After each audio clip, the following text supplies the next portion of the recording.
Life is too short for long-term grudges. If you're trying to create a company, it's like baking a cake. You have to have all the ingredients in the right proportion. If something's important enough, you should try it. Even if the probable outcome is a failure.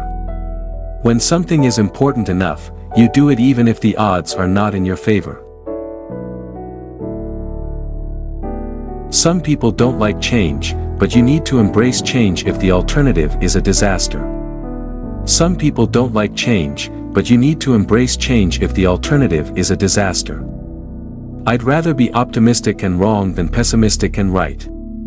Patience is a virtue, and I'm learning patience. It's a tough lesson. I think there should be regulations on social media to the degree that it negatively affects the public good. I would like to die on Mars. Just not on impact. I think it's very important to have a feedback loop, where you're constantly thinking about what you've done and how you could be doing it better. I think that's the single best piece of advice. Constantly think about how you could be doing things better and question yourself. If you get up in the morning and think the future is going to be better, it is a bright day. Otherwise, it's not. Great companies are built on great products. I really do encourage other manufacturers to bring electric cars to market. It's a good thing, and they need to bring it to market and keep iterating and improving and make better and better electric cars, and that's what's going to result in humanity achieving a sustainable transport future. I wish it was growing faster than it is. Really, the only thing that makes sense is to strive for greater collective enlightenment. Starting a business is not for everyone. Starting a business, I'd say, number one is having a high pain threshold. The brand is just a perception, and perception will match reality over time. Sometimes it will be ahead, other times it will be behind. But the brand is simply a collective impression some have about a product. Self-driving cars are the natural extension of active safety and obviously something we should do. There's a silly notion that failure's not an option at NASA. A failure is an option here. If things are not failing, you are not innovating enough.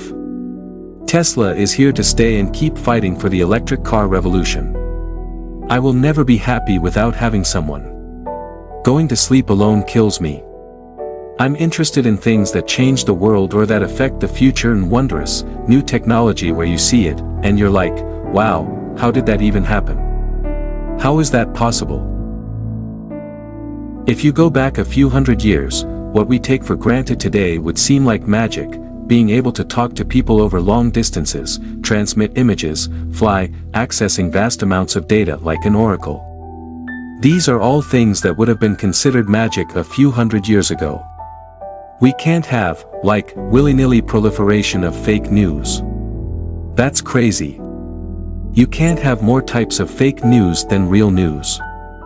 That's allowing public deception to go unchecked.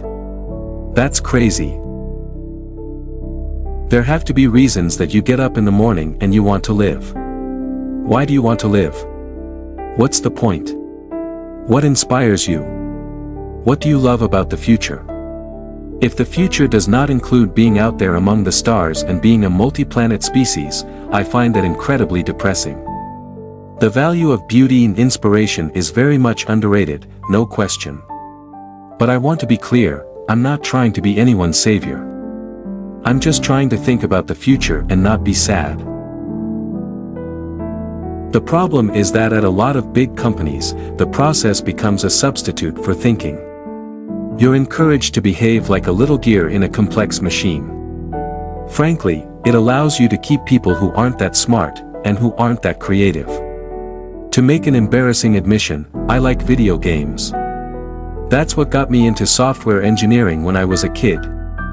I wanted to make money so I could buy a better computer to play better video games, nothing like saving the world. If you're entering anything where there's an existing marketplace, against large, entrenched competitors, then your product or service needs to be much better than theirs. It can't be a little bit better, because then you put yourself in the shoes of the consumer. You're always going to buy the trusted brand unless there's a big difference. The key to making things affordable is design and technology improvements, as well as scale.